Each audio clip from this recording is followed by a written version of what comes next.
Excited na ang maraming kapamilya at kapuso fans matapos kumpirmahin ni ABS-CBN TV Production Head Laurenti Joggie na magbabalik ang Pinoy Big Brother sa isang panibagong season.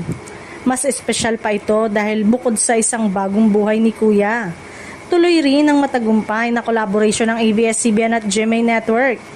Sa isang panayam, ibinahagi ni Joggie na mas marami pang aabangan ng viewers sa susunod na edisyon ng PBB.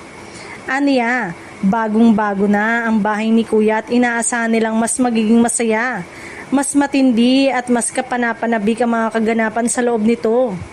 Magkakaroon naman ng PBB New Edition, new collaboration with GMA7.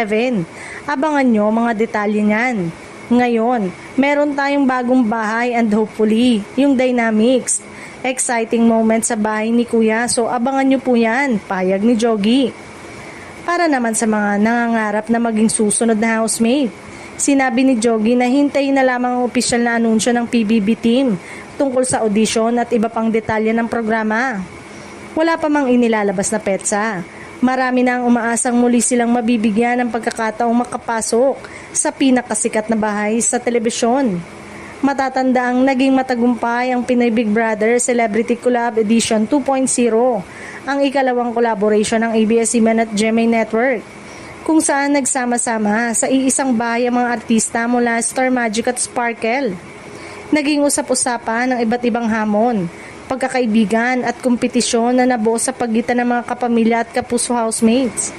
Sa Grand Final noong February 2026, sina Layla Ford ng Star Magic at Caprice Cayetano ng Sparkle ang itinanghal bilang kapamilya at kapuso big winner. Dahil dito, mas mataas ang inaasahan ng publiko sa susunod na collab edition, lalo na ngayong may bagong bahay si Kuya at panibagong mga kwentong tiyak na susubaybayan ng mga manonood.